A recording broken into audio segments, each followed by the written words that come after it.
పవిత్ర కలిసి చేయి జారిపోయింది. తరతరాలుగా బడిగట్టుకు పెంచుకున్న మతాచారం గంగలో కలిసిపోయింది.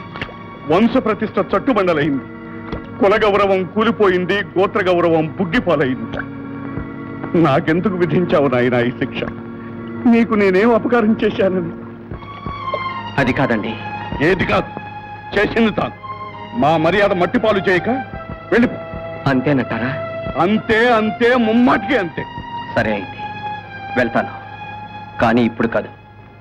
మీరు అప్పగించిన దైవ కార్యం పూర్తయిన తర్వాత తప్పకుండా వెళ్తాను.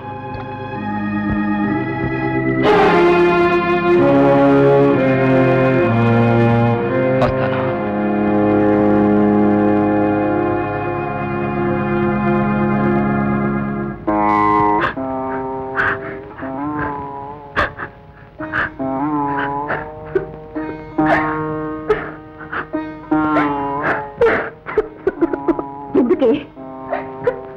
ఎందుకే ఏడుపులు?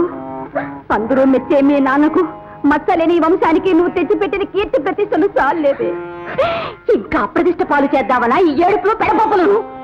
లోపలికి వింటారు. ఇంకా ఆపువే, ఊరుకవే. ఇందులో దాని తప్పేం లేదు. ఆడపిల్లకు యుక్త వయసు రాగానే పెళ్లి చేయాలని పెద్దలు ఊరికే చెప్పారా? అది తెలుసుకోకపోవడం మన తప్పు. మనం తొందరపడలేదని అది కాస్త తొందరపడిందంతే. ఇప్పుడు దాని తొందర చూసైనా మనం తొందరపడాలిగా. మీ అన్నయ్యను వెంటనే బయలుదేరమ్మని ఓ ఉత్తరం రాస్తాను. ముహూర్తాలు పెట్టుకోవచ్చు. ఏమిటి బావగారు, ఉన్నట్టుండి వివాహం నిశ్చయం చేసుకుందాం బయలుదేరి రమ్మని రాశారు? అవును బావా, ఇప్పటికి దానికి ఆ కళ్యాణ ఘడి వచ్చింది. చిన్నప్పటి నుంచి దాన్ని మీ వాడికి ఇచ్చి చేద్దామనుకుంటుందేగా. అవునన్నయ్య, నువ్వు ఆడపిల్లల కన్నవాడివేగా, నీకు చెప్పేదేముంది? ఆ ముక్క రైతేననుకో. ఈ మధ్య మా వాడు నానా తంటాలు పడి దుబాయ్ దేశంలో ఒక ఉద్యోగం సంపాదించి 4,000 జీతం. ఎంత చదువు చదివినా అంత జీతం ఈ దేశంలో ఇస్తారా? వాళ్ళ చమురు దేశం గనక అంతంత జీతాలు పోస్తున్నారు. మాట నిజమే. మరి ఇంతకు వేణు ఆ దేశం ఎప్పుడు పెడుతున్నట్టు? 2 నెలల్లో వెళ్ళాలట. వెళ్ళాడంటే 2 సంవత్సరాల దాకా తిరిగి రావడం పడదు. మరి అయితే ఈలోగానే ఆ 4 అక్షంతలు వేసేద్దాం బావా. ఏమంటావు భాగ్యం? అక్షంతలు వేసేయడం సమస్య కాదు బావా, లక్షణంగా వేసేయచ్చు. కానీ కుర్రాళ్ళు సూట్ కొనుక్కోవాలనో స్కూటర్ కొనుక్కోవాలనో వాళ్ళకి ఏవో కోరికలు ఏడుస్తాయి కదా. అవును మరి. అందుచేత కట్నంగా హీనపక్షం 10,000 కావాలంటున్నాడు మావాడు.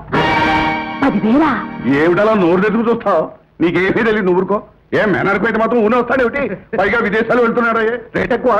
పోగా ఈ రోజుల్లో పెళ్లి కొడుకు రేట్లు రోజు రోజుకే పెరుగుతున్నాయి. బావా, మీ వాడు అడిగినట్టు ఆ 10,000 ఇస్తామయ్యా.